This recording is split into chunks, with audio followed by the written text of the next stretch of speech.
off your engine! Kyle D'Amato says, Scotty, I'm low on cash. Thinking of getting a 2013 Nissan Leaf. Give me your thoughts, please. All right. Well, it's an 8-year-old electric car, right? And you're low on cash. So, not a smart move. Because when that battery goes out, where do you see how many thousands and thousands and thousands of dollars it costs to replace the battery? And when it does go bad, you have to replace the battery. It's not like a hybrid car where it has an electric motor and a gasoline motor that has only an electric motor. That battery goes bad, you're going to have to buy another one. I would not buy an electric car if I'm low on cash, a used one. Because when that battery goes bad, it's going to cost you a small fortune to replace. That's no ifs, ands, or buts about it. If you absolutely positively wanted to buy one, you'd have to find a guy like me that has very fancy electronic equipment and tell him you want the battery tested with his equipment. It takes about an hour, and it would give a rundown and a computer printout of what shape the battery was in. And let's say it said it had 50-60% left. Then you'd have to think, well, do I want to buy one with a battery that's wearing out that's going to cost all this money? Or he might say it's got 90% left, and you might say, okay, well, it might last a few years then. But you have to have that done to know what it's worth. Sawyer Geekland says, Scotty, I'm 16. I'm looking to buy my first car. I'd like to stay under $2,500. It has to have 4 doors, be reliable, have airbags, ABS, and ECS. Well, you're asking for a lot for $2,500. You want a good, reliable car that's safe enough. Look at Toyota Corollas. They can run forever, or Honda Civics. Now, the Civics tend to go higher because the young kids tend to soup them up, so the resale values are higher than Toyota Corollas. But the Corollas, I got a customer that's one with 500,000 miles, and he doesn't even take very good care of it. And it's still rolling down the road. So look around for Toyota Corollas. Recently, we had to sell my mother's because she couldn't drive anymore, and a guy got a great deal. It only had 70,000 miles, and a guy at the gas station sold it for $3,000 for me, and I gave her the $3,000. Somebody bought that car for $3,000 with only 75,000 miles. Got a deal. It was a great car. Granted, it was in Buffalo where things do rust, so it probably had some rust on it, but I mean, hey, you live in Buffalo, you expect that kind of crap. Oscar Corrales, hey guys, I just bought a 2016 Scion TC for $5,000, but the quarter panel and bumper need to be replaced because the car was crashed. Any thoughts on my purchase? Well, as long as it's only the quarter panel and the bumper, it's all just sheet metal and plastic, so you really don't care. Go ahead and get, aftermarket ones from Taiwan or whatever. It's just sheet metal. The parts don't cost much. I know guys that are body men. I'm not a body man. I do regular mechanical work. But my body guys, they buy stuff from Taiwan all the time. It's sheet metal. It's plastic. Who cares where it comes from? They're going to have to paint it anyways. So don't waste your money buying original equipment parts. It's just sheet metal and plastic. Go that route. It can be a great car. It can run forever. You can often get a better price because things are bashed in.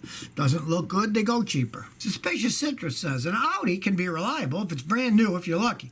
I know someone who buys brand new Audi every 2 years. Your friend is an idiot if they buy a brand new Audi every 2 years. If they're going to do that, they should lease them because they'll lose less money. If you bought an Audi brand new and sold it every 2 years, you would lose 2 to 3 times the amount of money that you would if you just leased the vehicle. So if he does have to have them, don't buy them, lease them.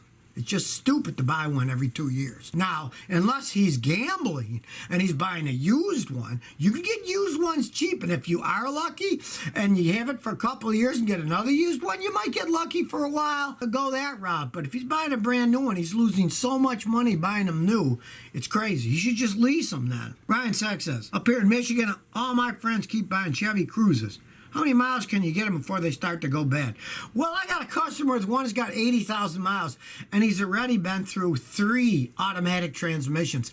That's how bad those cars are. No, they're not making them anymore. They're shutting them down. They're such crap anyways.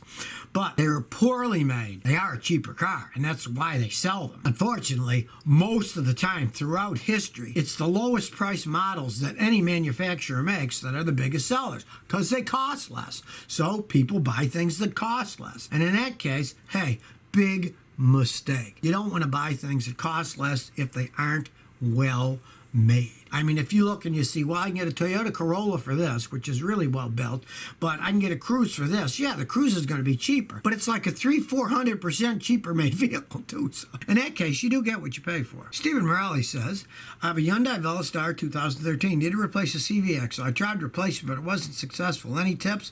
All right, CV axles, you have to jack the car up, put them on jack stands, take off the tires. Then you got to get the big nuts off at the end of the CV axle. Those are very hard to get off. They're real easy for me because I got a gigantic impact air wrench. I have 3 of them. And one of them has 1,500 foot-pounds of reverse torque that can just take those off. So I have no problems with them at all now. But if you do have a problem and you're going to replace it anyway, my advice is spray WD-40 on the nut and get a little torch and heat it up until the nut is red hot. Because when it's red hot, then the metal comes off easier. Then you can unbolt it and get it off. That's the hardest part, is getting that off. And so if you got to soak it overnight, maybe heat it up red hot, and then when you pull on it, red hot metal will come off a lot easier. I used to do that all the time, but like I said, I got air impact wrenches now. One of them's 1,500 foot-pounds of reverse torque, and it tears any of those off, even old rusty ones from up north. Demi says, Scotty, would you be able to drive a Honda Civic from Houston to New Jersey, 275,000 miles with a sound engine? Shouldn't have any problems at all. Understand, highway wear and tear on a car and an engine is only 10% of city stop-and-go traffic because you're going 70 miles an hour, the wind's blowing, it's cool, you're not shifting gears, you're not using the brakes. It doesn't wear the car much. So let's say you're going 2,500 miles. That's more like going 250 miles in the city, which you wouldn't think of twice. So as long as it's in good shape and all your belts and hoses aren't cracked, if they're cracked, fix them before you go and make sure all the fluids are, change the oil before the trip. You shouldn't have any problems at all if it's got a good engine in it. There's very little wear when you're going on the highway. And of course, check the tires. Because the one thing about tires are, the faster you go, the hotter they get. You can have old rotten tires that work fine in town when you go 30, but you get on the highway at 70, you can blow them out because they're old and cracked. So if the tires are bad, change them before the trip. That's the main thing you got to look at for safety. Taryn Lloyd says, Scotty, what do you think of a 2014 Jeep Compass with 120,000 kilometers? All right, well, I'm not a Jeep fan. The Compasses aren't that well made. But that's only what? That's like, 66,000 miles or something? That's not that many miles. You might as well take care of it and drive it because it is a 7-year-old Jeep.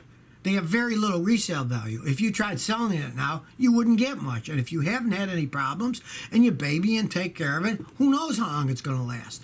Like the saying goes, better the devil you know than the devil you don't. And if you haven't had any problems with that low mileage, what the heck? Keep driving it. You never know. Obviously, you don't beat the thing, because if you beat it and took it off-road, you would have broken it by now. But you said you didn't have any problems, so what the heck? Keep driving it. Jukes in 03 says, Scotty, is the Volkswagen Audi 2.5-liter 5-cylinder using the Volkswagen Rabbit a good engine? Well, yes, it is. You know, Volkswagen bought out Audi and Porsche a long time ago, and they started using the Audi and Porsche engines back and forth and all kinds of stuff. It's a good engine. There's nothing wrong with the engine. It's the rest of the vehicle that isn't so great. The Germans have always made pretty good engines. That was their thing.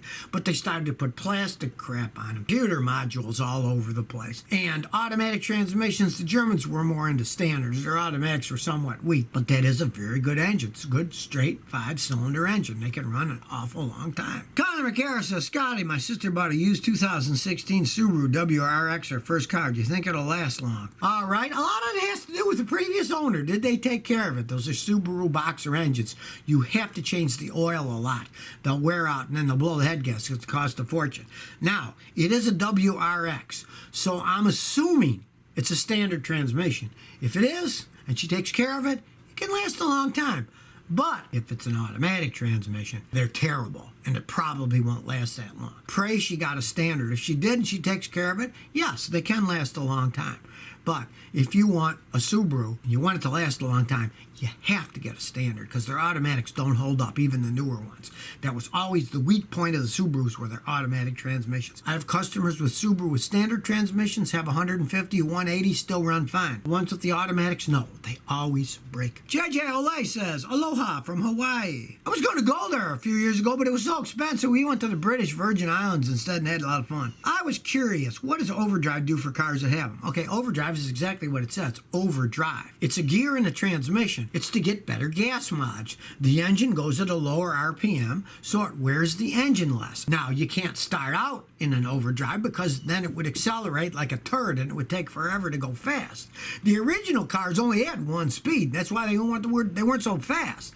Then they started adding 2 speed, 3 speed. Now you can get 10-speed transmission. The more speeds, then you can vary their ratios. So the last ones, like the 10-speed overdrive that I checked out a while back, it had 3 overdrive gears. So the last one was real high, so even a big, clunky, heavy vehicle could still get 27 miles a gallon on the highway when the old ones would get only 20, because it spins the engine and the transmission. And that's what it's for. So if you never want to miss another one of my new car repair videos, remember to ring that bell.